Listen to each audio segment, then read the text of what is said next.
right, good evening. Welcome back. We are certainly happy that you have joined us today.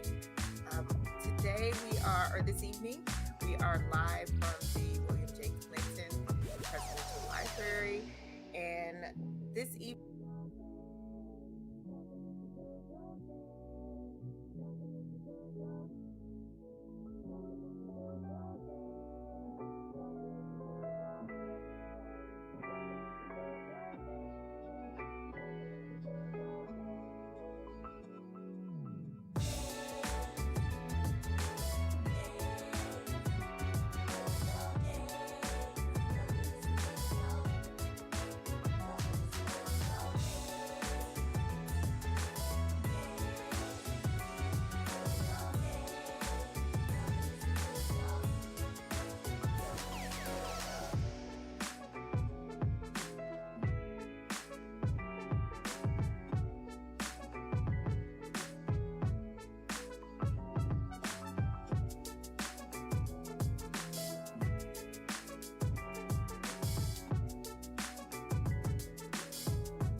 Good evening. Welcome to the Clinton Presidential Center. I'm Jay Barth, Director of the Clinton Presidential Library and Museum, and the Clinton Presidential Center Presents event. This Clinton Presidential Center Presents event is a collaboration between the Clinton Library, the Clinton Foundation, and the Clinton School of Public Service, three entities that find their home here on the campus of the Clinton Presidential Center. This event is also part of another week-long event taking place across multiple sites.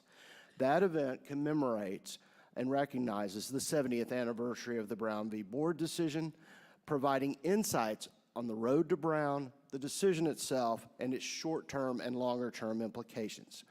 The partners in that conference, in addition to the Clinton Presidential Library, are the Little Rock Central High National Historic Site, the Brown versus Board of Education National Historic Park, the Eisenhower Presidential Library and Museum, the United States Commission on Civil Rights, and StoryCorps.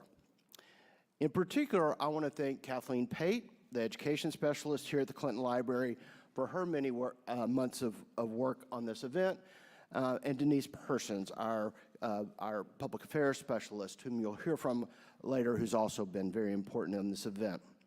The goals of the event, of the week-long event, are both to provide insights to the public, but also to provide professional development for teachers to enhance their teaching of this important case and the desegregation era. We have 18 Arkansas teachers spending their week here at the Clinton Center to gain insights and to collaborate on how to best teach this material. Teachers, please raise your hands so we can show our appreciation for your dedication to teaching social studies in Arkansas. This is truly important work, and we thank you all for giving so much of your time that is so precious in the summer. Tomorrow, here at the Clinton Center, down in the Garden View Room on the first floor, starting at 10 a.m., there will be 4 events open to the public. A session highlighting the fascinating story of desegregation in Hoxie, Arkansas. Another noting the impact of the Brown decision on teachers. A third emphasizing the role of federal marshals in enforcing desegregation. And a final event starting at 6 p.m. that includes descendants of parties in 2 vital 19th century Supreme Court cases, the Dred Scott decision and Plessy v. Ferguson. Those descendants are actually deeply engaged in civil rights work today. And we promise that we will get you out in plenty of time to watch a certain presidential debate. On Friday morning, there will be a final virtual-only presentation on the unfinished agenda of Brown v. Board. Tonight, however, we will learn more about 2 desegregation stories that are lesser known, the stories of the Little Rock 6 and the New Orleans 4. For a full understanding of the Brown decision and its aftermath, we need to understand the more nuanced stories of desegregation in all sorts of communities across the region that stories like you'll hear this evening bring to light. I do want to read a letter about our participants this evening from the son of the man who argued the Brown decision. Thurgood Marshall Jr. worked in the Clinton White House in various roles, including assistant to the president and the White House cabinet secretary. And he writes, "This gathering to commemorate the 70th anniversary of the Supreme Court's decision in Brown v. Board of Education is another in a long line of compelling events organized by the Clinton Presidential Center in Little Rock. I find it especially gratifying that this event showcases the story of one of the pivotal moments in our nation's long struggle to live up to the ideals of equality and freedom for all, the battle to desegregate our public schools and give meaning to the fundamental right to a quality education for all Americans, regardless of race or ethnicity. This event showcases the remarkable stories of 3 individuals. Heading to her first grade classroom at McDonough number 19 in New Orleans was not the typical rite of passage for 6-year-old Gail Etienne. Her experience included a protective U.S. Marshals escort and an angry crowd of protesters hurling racist insults and violent comments at her. Gerald Persons and Richard Lindsey were high schoolers when they were blocked by white peers and shoved off the main steps when they tried to enter North Little Rock High School. Despite their importance, or perhaps because of it, we are in danger of losing these stories and their invaluable lessons as some community leaders seek to prevent African American history from being taught in our schools. Decades later, the courage of these 3 individuals serves as an eloquent guide in the continued struggle for recognition and reconciliation of past injustices. To all of you who have gathered on this occasion, I hope that these stories will inspire you to act, to become engaged, and to preserve and amplify these important pieces of history. As my father once said, quote, "Where you see wrong or inequality, speak out, because in this country, this is your democracy. Make it, protect it, pass it on." The heroes of the movement for my father and his colleagues were their clients, the people who had the courage to stand up and battle against inequality. It was never safe for those clients or their families, and they all endured immense hardship. We can and should seek to share the inspiring lessons of Gail Etienne, Gerald Persons, and Richard Lindsey. May we learn from their courage and speak out, stay involved, and never grow weary on the continued path to equality. Thurgood Marshall Jr. In the conversation ahead, you'll hear more about what our 3 guests have been up to since these events over 6 decades ago. Our moderator is someone who does not need an introduction to many of you. Pamela Smith, Executive Communications Director and Senior Advisor for the Little Rock School District, will moderate the panel. Since April 2012, she has guided internal and external communications, marketing, and public relations efforts at LRSD.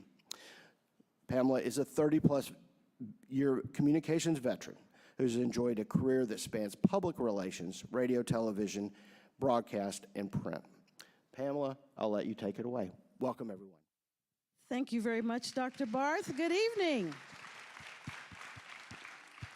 I cannot begin to tell you how excited and honored I am to be a part of this very timely and important conversation, and that we are able to bring together all under one roof these historic figures for such a time as this and such a conversation as this.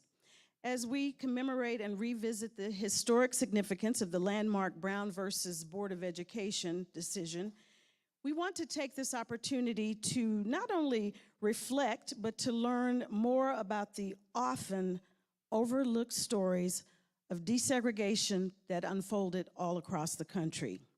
Tonight, we will specifically explore the stories of the North Little Rock 6 and the New Orleans 4.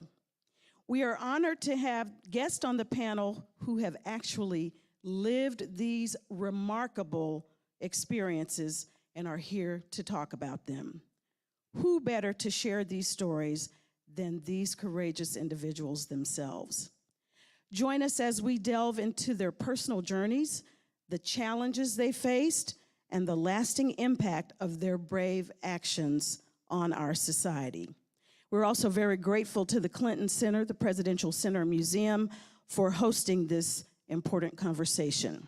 Now, many of us know the story of the Little Rock Nine, but just across the river, and just days after the Nine began their historic struggle in 1957, a brave group of 6 students attempted to integrate or desegregate North Little Rock High. And as was the case for that day and time, they were, of course, met with resistance and hostility. 2 of them are with us this evening, Mr. Gerald Persons and Mr. Richard Lindsey.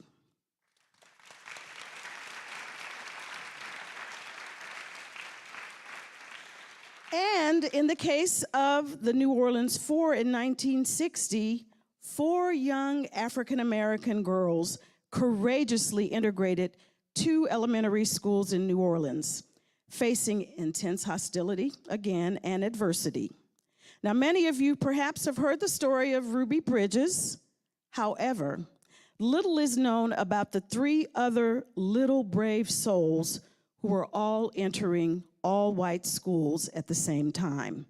One of them, Ms. Gail Etienne, is also with us this evening.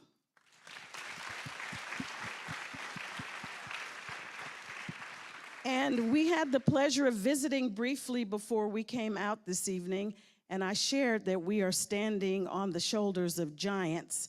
And Ms. Etienne said, "Who's the giant?"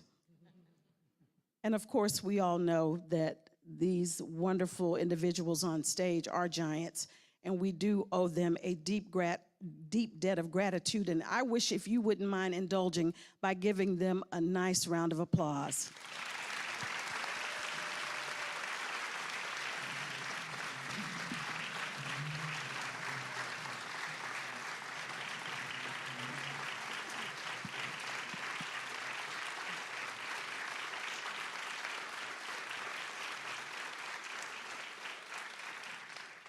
Thank you. We are in for a real treat because it is not often that you have the pleasure of hearing history from the history makers themselves, and that they all have lived experiences that they will share with us this evening. You are in for an insightful conversation. Now, I want to begin with Mr. Percy and Mr. Lindsey, because you all were the brave high schoolers who attempted to integrate North Little Rock High School. Given what you saw going on related to desegregation across the country and right across the river, what made you want to go through with it? We'll start with you, Mr. Persons. It should be on. Should be on. Testing. Okay. 1, 2. When I was first approached about attempting to go to North Little Rock High School. Hold it up closer to your mouth, Okay. if you don't mind. Thank you. North Little Rock High School, I was somewhat against it because I was afraid. I was a senior in high school and everything. My sister from Washington, D.C., who attended Howard University, was home. And when the ministers called my house to talk to me and my sister, my mom and dad were out of town at the time, and they asked if we could possibly attempt to go to North Little Rock High School. And my sister insisted, pushed me enough to let me know that it would be a good thing for not only me, but for society. So I eventually agreed to go. So we met on September the 8th, which was a Sunday night and everything. So we were going to attend school the next day. So four black ministers and 2 white ministers agreed to escort us to the school. And so we met the next morning, which was Monday morning, the first day of school, and we marched up to the school. We were only about 5 blocks from the school. We marched up to the school, and we turned to go up the steps and everything, and that's when we encountered resistance.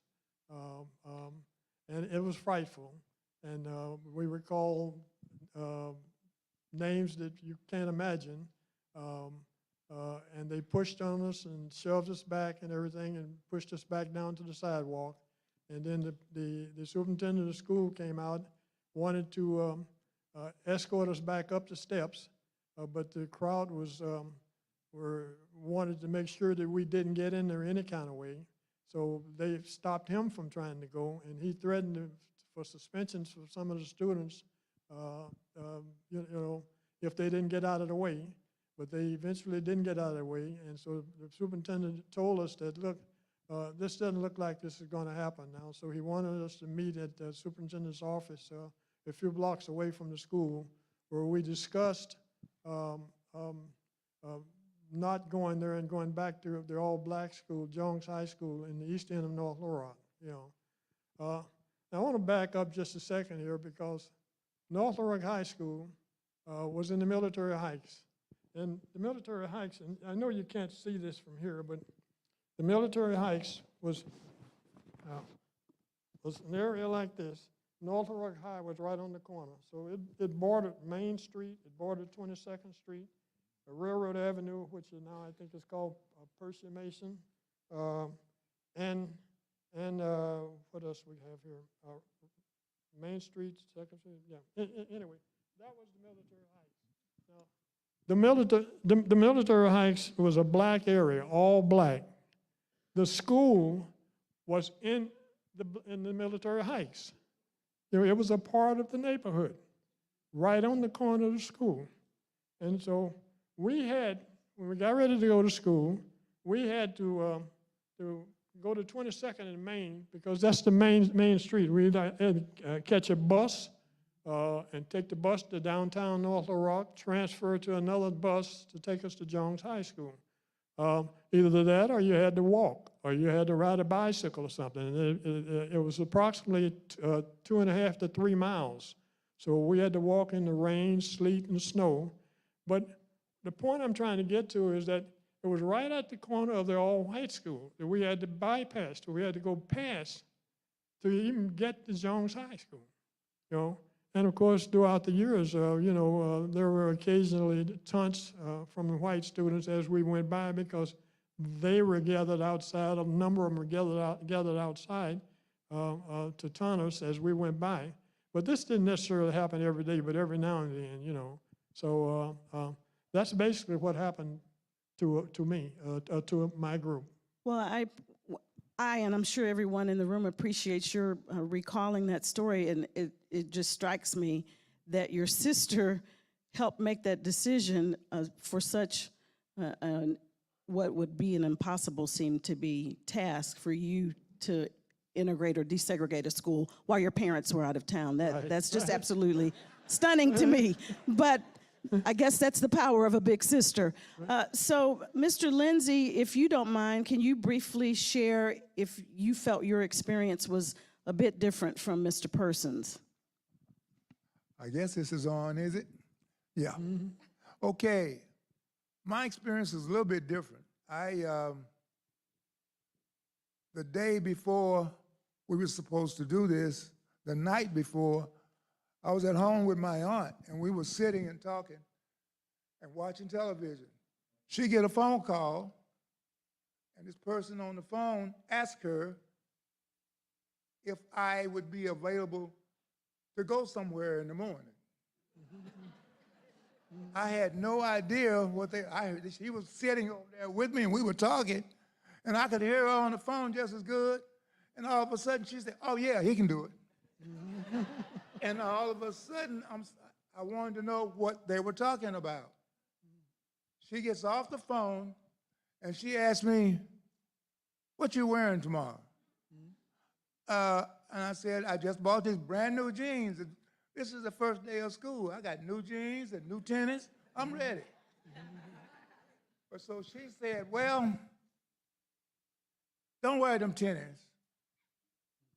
Wear your Sunday shoes and go over to Harold Jean and them house in the morning by 8 o'clock. So I didn't even think about it. I didn't know what she was talking about, and I didn't really care because she told me I was going, and that was good enough. So I got up and the next morning and I got dressed. And I got ready. And by this time, she had already gone to work. My uncle, he go to work at 6 o'clock in the morning, so I fixed my own breakfast and stuff every morning, so I had no problem doing that.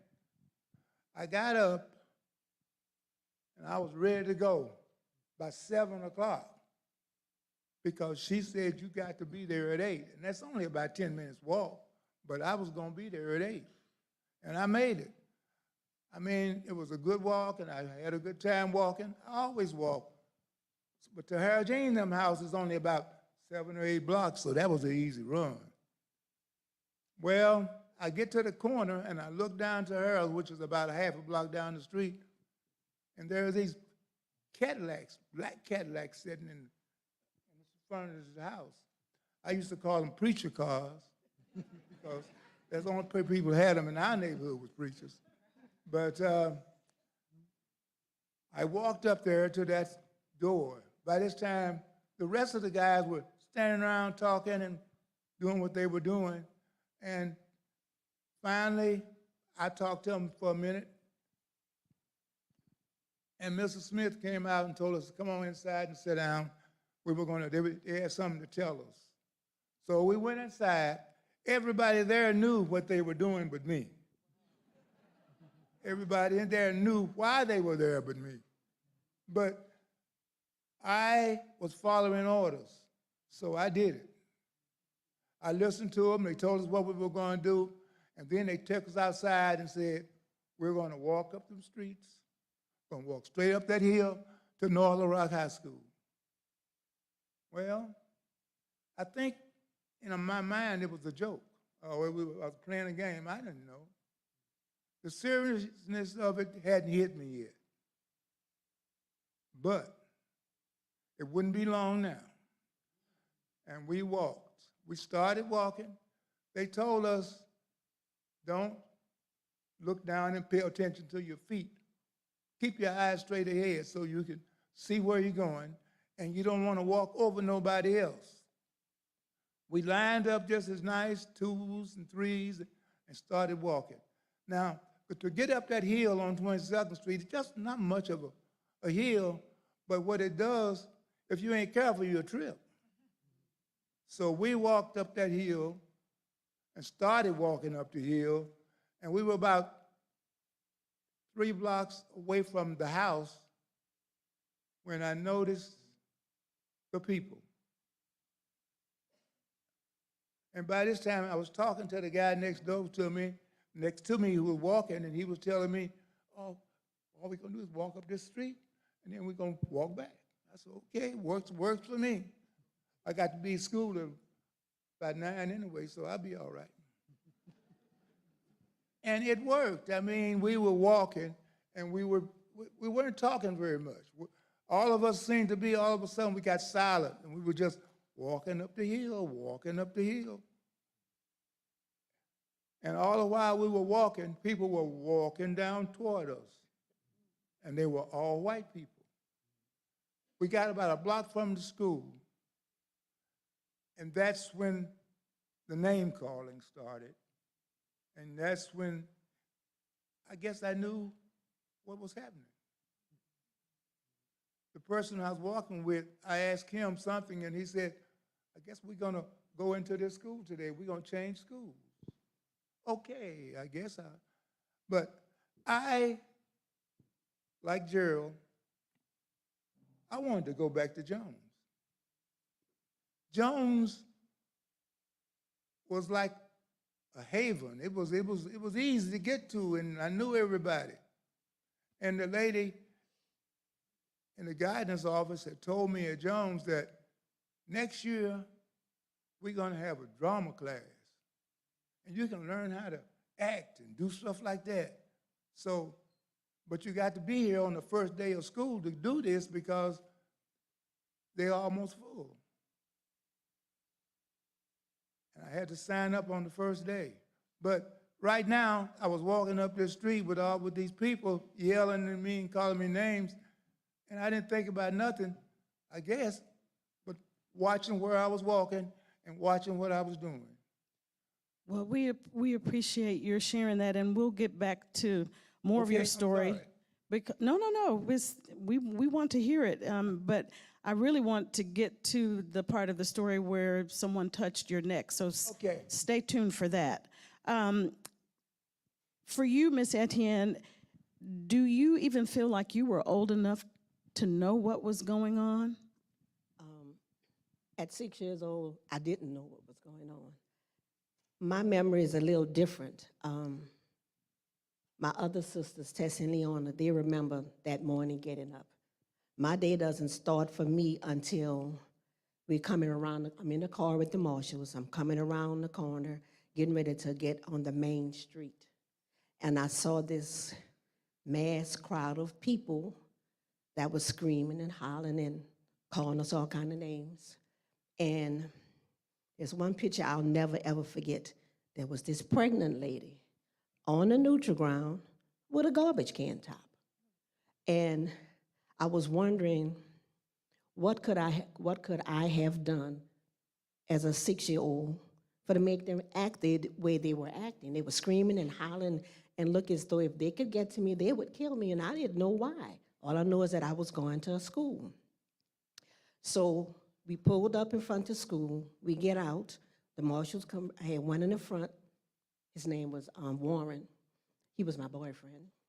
And they had the driver. He was an older guy. He was Rooster. So Warren was walking with me up the stairs, and Tessie and Leona, they were there also. They were going up the stairs. And when we got inside, it was like a foyer area. And we sat there, and that's when I met Tess and Leona. And we all sat there for a while. And then the time got longer. It seems as though they didn't know what to do with us. So the three of us started playing hopscotch. We drew a hopscotch on the floor, and we started playing hopscotch. So we were there a couple of hours. And when they finally decided what they were going to do with us, they took us to the classroom. And when they did that, the parents came in one by one and pulled all the kids out. Come here, Billy Bob or Mary Jane or whatever the name was just taking them out of hands and just pulling them out the classrooms. And the parents did that until there were no other students in the entire school except the three of us. All the parents took all the kids out to school. Nobody but the three of us, the principal, and all the teachers. The teachers had to stay because if they wanted to get paid, they had to stay at the school, even though they didn't have any students to teach. So we had a great teacher, first grade teacher. That's Tess and Leon up there. We had a great first grade teacher, Miss Myers. She was like a grandmother to us because she was older, but she was our protector too. And if she didn't want us there, we didn't know it because she didn't treat us badly. We couldn't go to the bathroom by ourselves. The water faucets were turned off. We couldn't go anywhere by ourselves. We had to bring our own lunch for fear that they would poison us. We couldn't go by the windows. They had brown paper over the windows. I guess they thought sharpshooters was going to try and shoot us or whatever. I don't know what the reason was. And outside the classroom, underneath the stairwell, was a little section about maybe the size of that black towel right there. And that's where we played. That was our section where we would get to play together every day. We couldn't go no further than that. And the teacher, she was right there. We couldn't be left alone. And the marshals, we didn't find out till our 50th anniversary that, because we didn't see them. We thought they brought us to school and left us. But they were still there. They say they had to stay there the entire day. They couldn't leave. Even though we were in a classroom with our teacher, I don't know where they were. They were somewhere in the building. And that's basically the way our first year went. The second year, after Christmas break, is when some other kids came. Maybe about 20 other black students came, and I think maybe one, I'm not sure, one white, excuse me. And so we finished second grade. Well, in the third year, McDonough 19 became an all-black school. So our parents decided that we were going to go to another school. They were asked about it, and they said yes. And I remember my dad telling me about we going to another school. So we went to another school, T.J. Sims, and that was where the horror started. To go to T.J. Sims, we had the parents would line up in 2 lines. We didn't have any marshal protection, and we had to walk between the parents as they were howling, pushing, spitting on us. And the principal didn't want us there. The teachers didn't want us there, and it was obvious with the way they treated us. They would tell the kids to hit us, to spit on us. They would spit on our food. They would hit us. My dress was almost completely ripped off me. When we had recess, there was like a little ficus tree. The girls, we would all get together and just go under this little tree at recess time and just be like this until the recess was over. The boys, I assume they were doing the same thing on the other side, because it was maybe about 8 of the black students that came with us when we went there. But Sims was a horrible experience. At Sims, I got hit in the stomach with a baseball bat. And it was intentional, it was not an accident. And I went home and told my dad about it. And my dad loved to write, so he would always write a note complaining about the things that was happening. And surprisingly, they found one of my daddy's notes in the Amistad at Tulane. They had one of his original letters. The principal didn't want us there, the teachers didn't want us there. We had one particular teacher, she would take in baked goodies. I mean, it might seem small, but she would come in the classroom and pass by us and do this so we can get a whiff of it. And then go bring it to her white students. You know, and it might sound minor, but we were children. We wanted some of the cakes, the cookies, or whatever it was she had did. And she would do that all the time. She just was a mean teacher. She didn't want us there, and she let it be known. Wow, what horrific experiences. And ladies and gentlemen, by the way, there are some photos that are going to be shown on the screen periodically as we're having this conversation.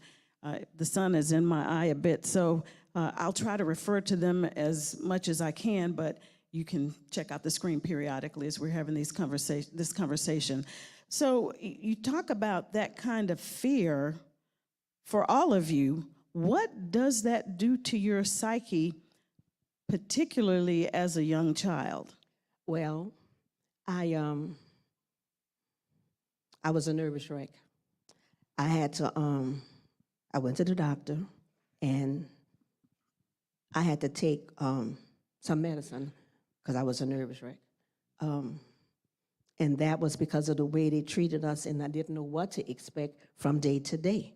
You know, and today I'm not crazy about crowds of people. It depends upon what type of crowd it is, but I don't like big gatherings. I don't like crowds of people. And I'm doing good today, y'all. I got to let y'all know, because normally I'm crying when I'm telling this story. Oh, we're glad to hear that. I'm trying to be strong. It's hard, but I'm trying to be strong, and it just was an experience I will never, ever forget. And that's not a way to treat little kids. We were 8 by the time we got to Sims. And the teachers, the principal, it was horrible. It was horrible. We didn't have a pretty story. Ruby Bridges' story was pretty. She didn't go what we went through. So that's why they didn't want to tell our story. Our story wasn't for the books or for the kids, you know. And I had the sense enough to realize that it wasn't all white students, because some of them wanted to play with us. When the people weren't looking, sometimes they would sneak and want to play with us. I had one little girl touch my hand and told me that, my mama told me if I touched you, I was going to turn black, you know, and she honestly believed that. Before that happened, they had a white family in the neighborhood across the street. I used to go to their house and play with their daughter, and she would come to my house. But after that one day, it completely changed.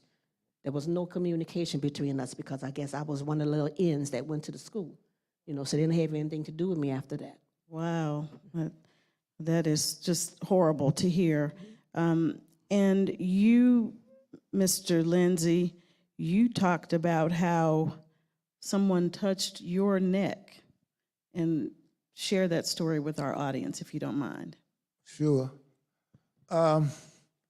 We had made it all the way up to the steps where you lead up to some more steps that goes into the school.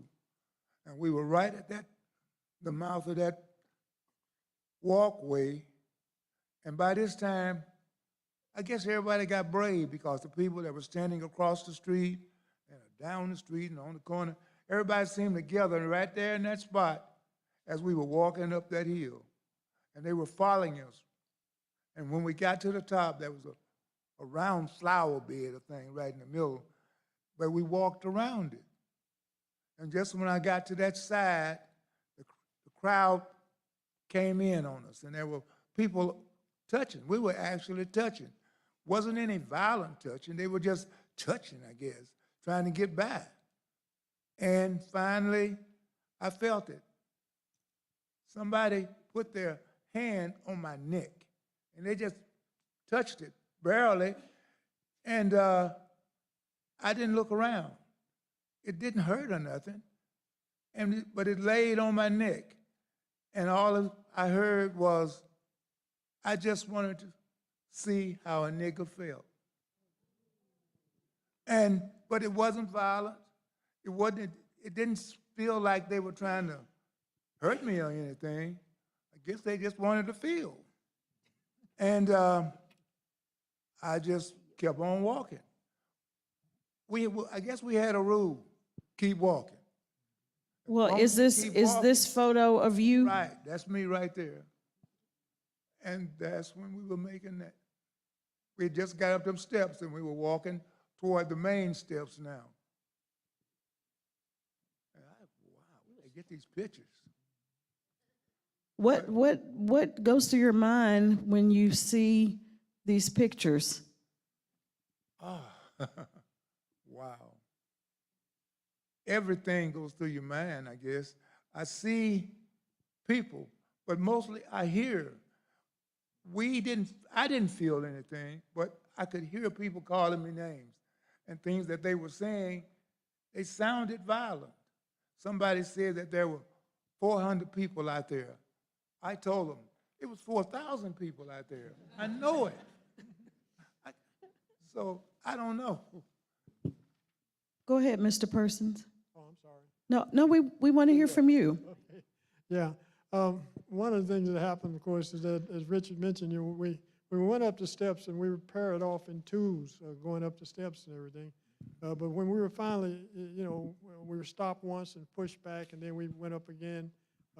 When they pushed back, the two of us, Harold Jean and myself, were first in line. So obviously, when they started pushing, we're going to be the last people pushing back. So I got pushed in the back, shoved in the back, and it kind of pushed us all the way down to the main streets. You know what I mean? But one of the things I did want to mention that the newspaper put our addresses in the newspaper, and that was frightening. And I've said this so many times, so I might be repeating myself here, but there was a torch lit to cover the neighborhood. In other words, up on the hill, you can look, if you lived in the Military Heights, which is an all-black area, everybody could see that torch, And of course, it's frightening because when you think of that, you think of the Ku Klux Klan, you see? And you said they could actually see it from the high school football field. They were having, the white high school was having a football game. And as I said, North Little Rock High was in a black neighborhood, whether, just on the edge of the black neighborhood, So when that cross was shown, the whole neighborhood, everybody saw it, including the thousands of people that were in the stands looking at it, And so it was quite fearful, and I guess it really took us quite a while to kind of get over that because we didn't know if we would be, our house would be bombed or be shot at, or because our address was in the phone, in the newspaper. And of course, every time we saw a white person come through the neighborhood, you get a little nervous because you don't know afraid. What's going to happen, I understand. So just by a show of your hands in the room, how many of you were familiar with these stories before tonight? How many were not familiar? Wow.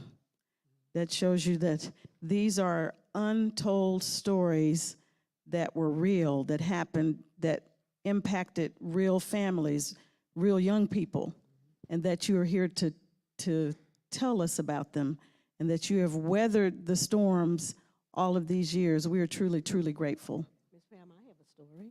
Go right I ahead. just remembered, sitting up here, it reminds me of when Tess and Leon and I get together, the three of us talk, and it triggers memories of things you forgot. And when he said about the cross, it reminded me that one night, because we had the police was outside our house, there was an empty lot, and they were shining the lights on our houses, watching who was passing or whatever.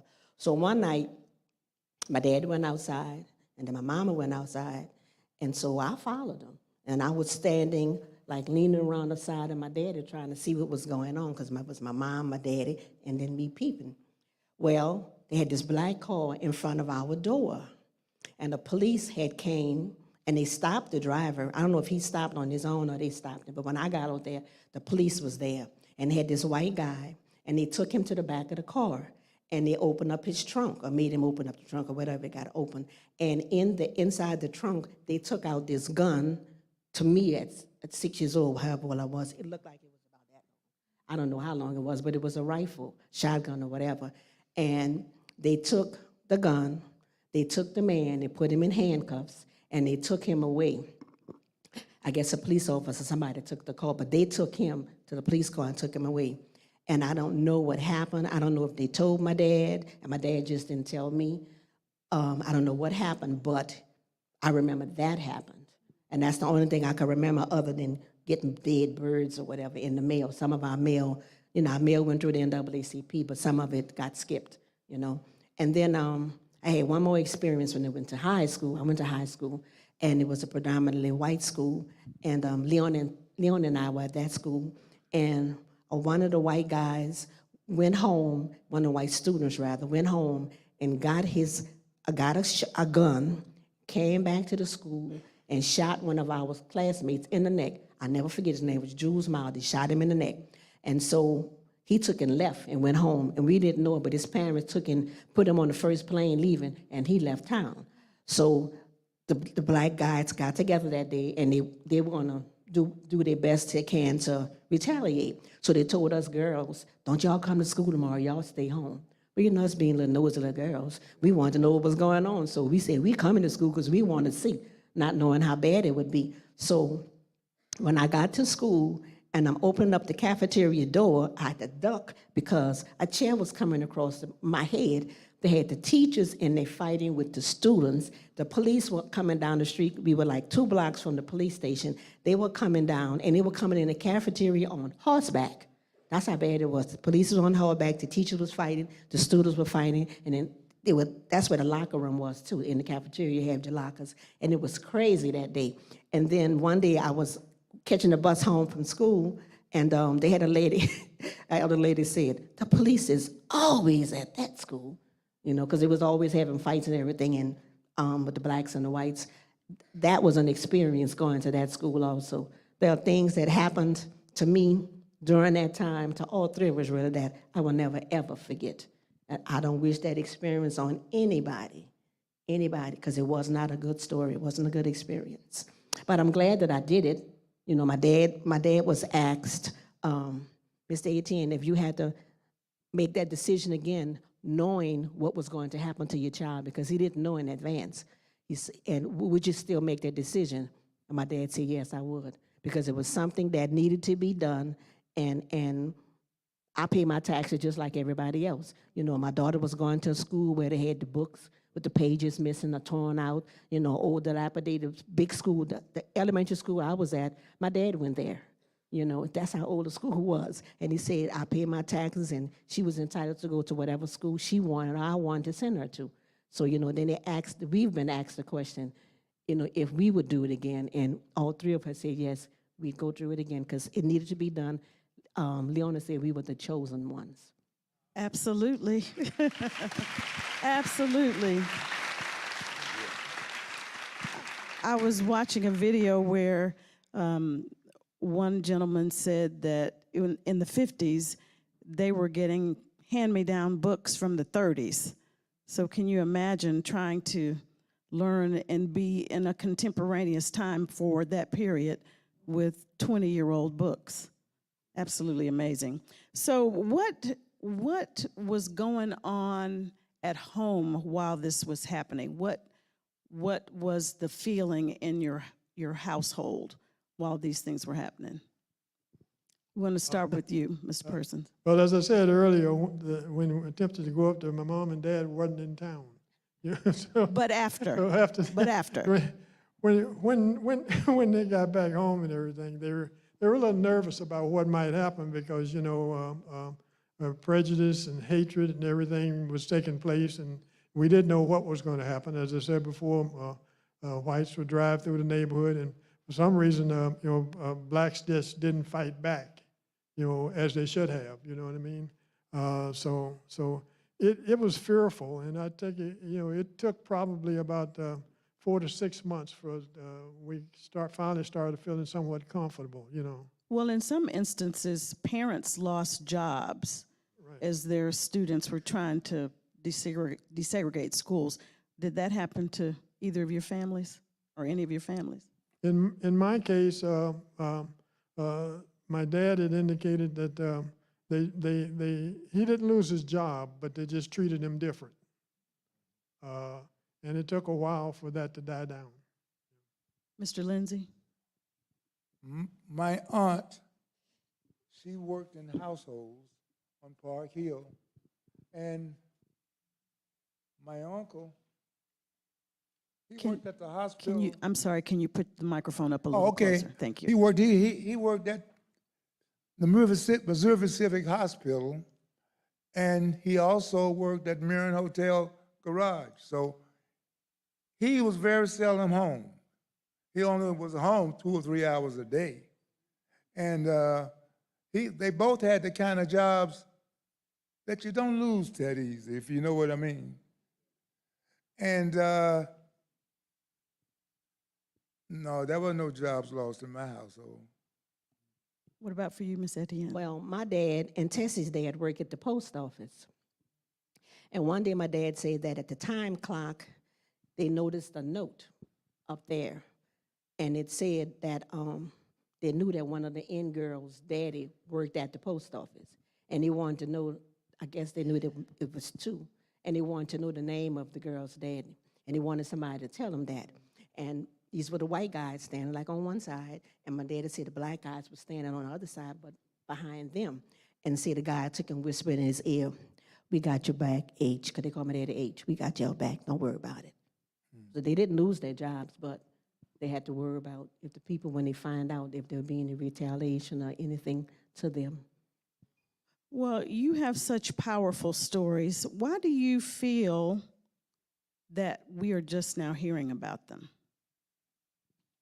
Well, as we mentioned earlier, Central High School over in Little Rock got all the publicity, and it kind of just drowned us out altogether. There wasn't much in the papers about us after the incident, and Central High was blown up in the papers and the news. On TV and the news and across the country and everywhere.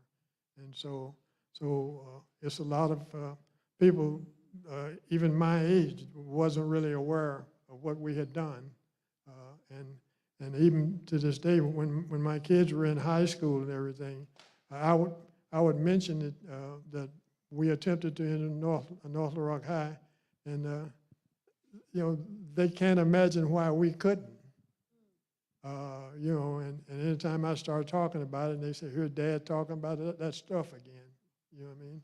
So they appear to not have any interest, but now that they're grown, they understand what took place at that time, and they are now telling other people about what happened to their dad. That's awesome. And I understand that in 2019, Representative Jamie Scott, who's Senator-elect now, helped usher in a recognition for you at the state legislature. Where's Ms. Senator-elect? There we are. Thank you. Thank you for helping to tell this very important story. I know this means a lot to you, Mr. Lindsey, because you have a personal connection. Personal is right. Granddaughter is correct, yes. And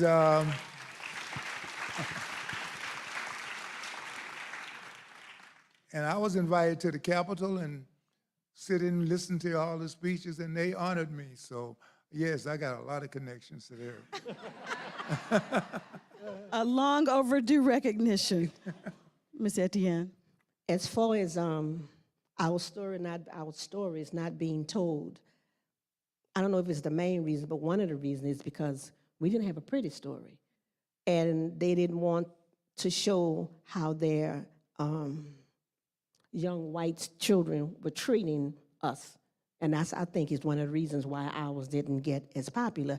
And then also, when we would try to talk about it, or when anniversaries would come up, whatever, and it would be on the news, my cousin was at work and someone said, "Oh, they talking about that again." You know, they didn't want to hear about it. And if you talk to somebody and tell them what you did, I had a friend of mine tell me, "Well, I did the same thing." I said, "Well, what grade were you in?" You know, and they were in high school. It was in the 70s. You know, we said, we talking about a different time. So it was for a lot of different reasons. People didn't want to hear it, you know, and a lot of people had forgotten. And most of the older people from back then, they've gone on to glory, you know, and they know the whole story, you know. But there are people in the neighborhoods that still want to support us, and they understand what we have gone through. Well, that is why it is so important for us to continue to have these kinds of conversations. And thankfully, you have some young blood, if you will, who is helping to share your story. If you want to talk a bit more about that, she's a special guest in the audience as Yes. well. My friend, first of all, my adopted niece, my director, my producer, she came and revived us from the dead. It's like we were dead. And all of a sudden, you know, we on television, our first national television interview, and we're going places. We went to the Crown Awards. We're working on a movie. We're working on a book. We've been to Washington, D.C., and there's just a lot of things she's doing for us, and I can't thank her enough. I am so glad that she entered my life. Well, you And gotta I love say her you. name. Oh, don't worry, I was gonna get to her name. Don't worry, I wasn't gonna leave her name out. And Dee, I love you. And please, y'all, give a round of applause to Deidre Meredith. Stand up, Dee. Stand up there. There she is.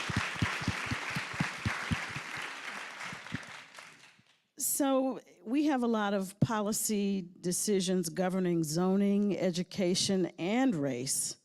And many believe that our public school systems today are just as segregated. What are your thoughts about that? Well, white flight. When blacks go there, white flight. You can take Central High School as an example. You know, they integrated Central High School. Now it's predominantly black. So that, I think, is, you know, that's what's happening no matter where you go, particularly down south, you know. Before I answer that question, there's one more thing I forgot to say. And Ms. Robin White was the first person in Arkansas that acknowledged us. She's not here today, but she was the first person to do that. And I thank her for that also. Her daughter's Her here. daughter, yeah. Miss Vicky And her Hatter, who's on the granddaughter. Board of they're here. Education. Yeah. That's the granddaughter, yeah. But as far as that, I agree with the white flight. It seems as though they just don't want to be in school together. The black and the white, they want to be separate. And Is it the students, you think, who want to be separate, or the parents who want their students to be separate? I think it's both, but it's probably more the parents, but I do think it's both, you know, and you have some kids that, I hate to say it, I mean, it's in their bloods, and they're truly racist. I mean, I hate having to say that, but it's just a fact. They don't want to be together with blacks. They want to keep everything separate, you know, and I've had people and friends of mine say, Gail, why you don't hate all white people?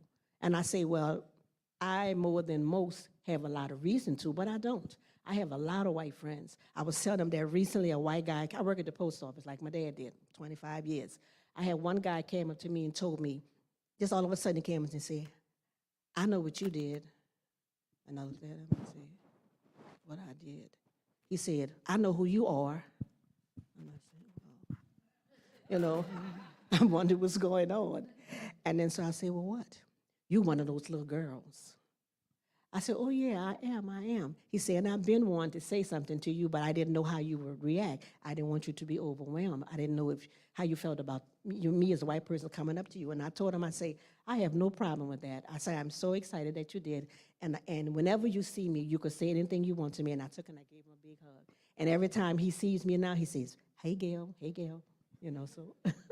That's what's going on. And like I said, I have a lot of reason to dislike some white folks, but I definitely don't dislike them all. But not all. Not all. Mr. Lindsey, what about for you? As far as white flight is concerned, I'm sure it's there. And I see a lot of it, but to think back to what happened in 1957 and to what's happening now, I still believe that we've come a long way, guys. And a whole long way. Feelings have changed. And there are friends that I have made lately that I never would have made in 1957. So in a way, I think I'm happy, but they say we haven't gotten as far as we should get for now. But It's like we're going backwards. Yeah, it's like we're going backwards. Well, that is definitely a scary prospect, isn't it? For the young people in the room, because unfortunately, we're almost out of time. Such a great conversation. Look at that innocent little face on the screen there. definitely that. Back then, they called me the wide-eyed girl. That's what they said, the wide-eyed girl. Beautiful, beautiful young girls. But for the young people who are in the room this evening, because a lot of times, as you already heard Mr. Persons allude, young people don't want to hear that story. So what can we do to keep the needle moving and moving in the right direction? Keep telling it. Keep telling the story. You know, we keep on repeating it over and over again, you know, and a lot of people made a lot of sacrifices for the things that we can appreciate today. These things that we appreciate, they weren't always available to us. So you got to keep on telling them, stress it more and more, and hopefully we can get some togetherness, because I don't like it the way it is. You know, I really don't. Hopefully we can get together as one. Thank you. One of the things I wanted to mention, you know, in terms of trying to educate some of the children and everything, my granddaughter was in a junior, was it junior high school? And it was Black History Month, and they wanted to talk about some hero, a black hero, and she chose me to talk about, and she made an A. Yeah. As she should have. Yeah. And I was looking, because there was something specific I was going to ask you about having a great niece elected and serving on the Board of Education for North Little Rock School District. Now, all these years later. I live in California, and you know, I've got nieces here in Little Rock and everything, and so I'm really not up to speed on that. So I really can't answer that, you know. But Well, having come this far, she's here. Having come, thank you very much for being here. Having come this far to now have a niece serving on the same school board that said you could not go to school. What does that mean to you?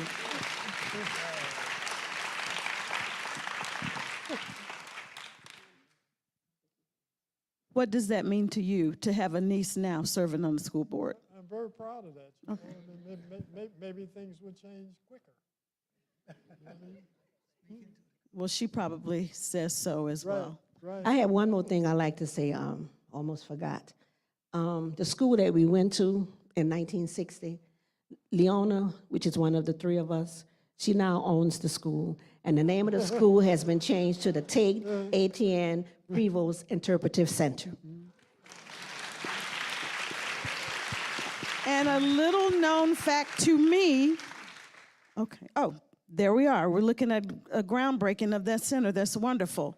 A little known fact to me was that this was named in honor, the school originally named in honor of someone who owned slaves.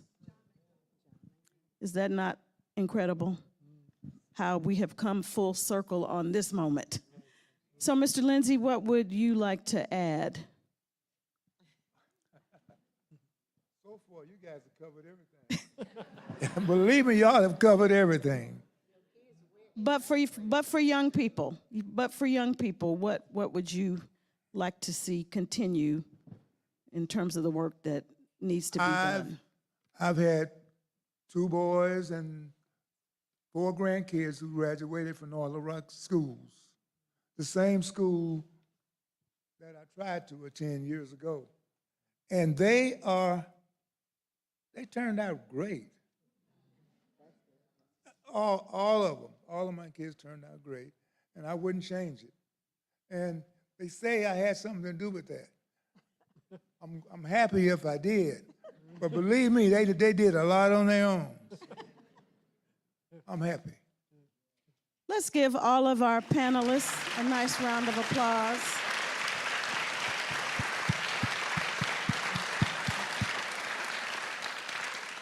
And I'm praying that you all are hopeful. I didn't get a chance to ask you that, but unfortunately we are out of time. We probably could be talking for another hour or two. As we conclude this enlightening panel discussion, let us remember the courage and the resilience of these brave individuals who paved the way for a more equitable education system. Their stories remind us that progress often comes from the brave actions of a few. As we continue to fight for justice and equality in education, let us be inspired by these brave individuals, but also by the words of Nelson Mandela, who said, "Education is the most powerful weapon which you can use to change the world." Thank you for joining us for this important discussion tonight, and may we carry these stories forward. Thank you. Thank you, thank you, thank you.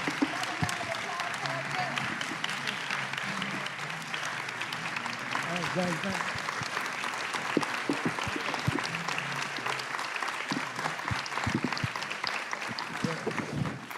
We're going to ask Ms. Denise Persons, who is the Director of Public Affairs for the Clinton Presidential Museum and Library, to have some final comments.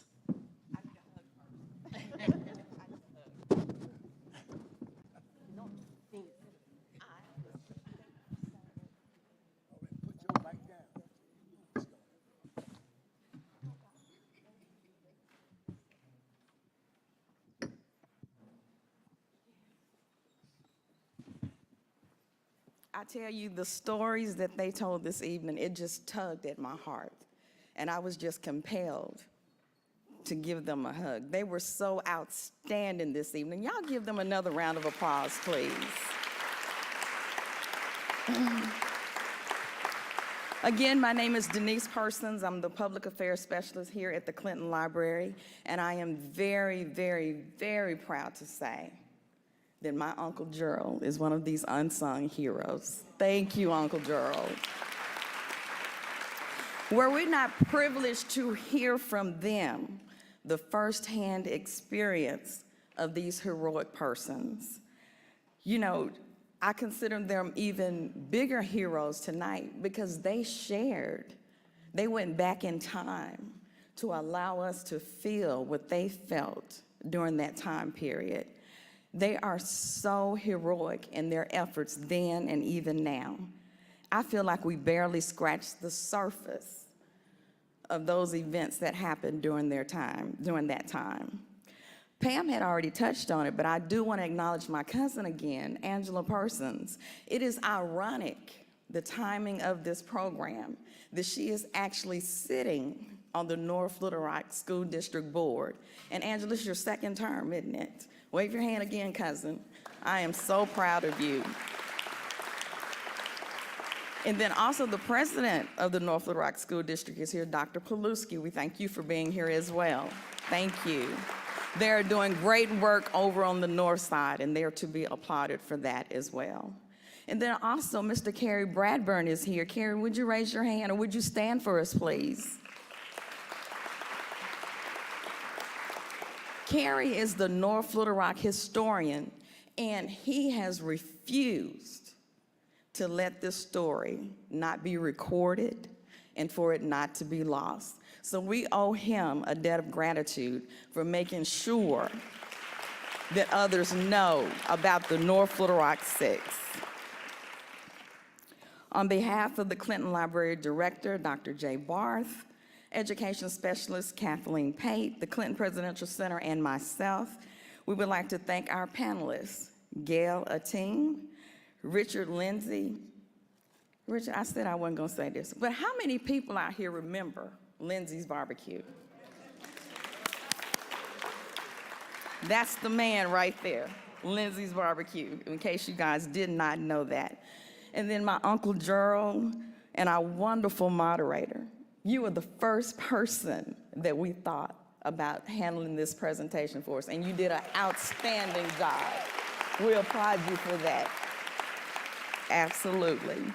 And then also we want to thank our audience, both in attendance and virtually, for attending.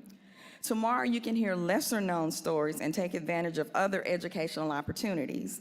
Visit our website at clintonlibrary.gov for more information. Well, this concludes our program for the evening. I wish I could say everybody get up and let's head over to Lindsey's barbecue for some great barbecue, but I can't do that. But Lindsey's Hospitality House is still here, and there's a taste of that barbecue still on the north side. So again, Lost Stories of Desegregation, the North Little Rock Six, and the New Orleans Four, we salute you on this evening. We'll see you at our next event. Stay safe, everyone.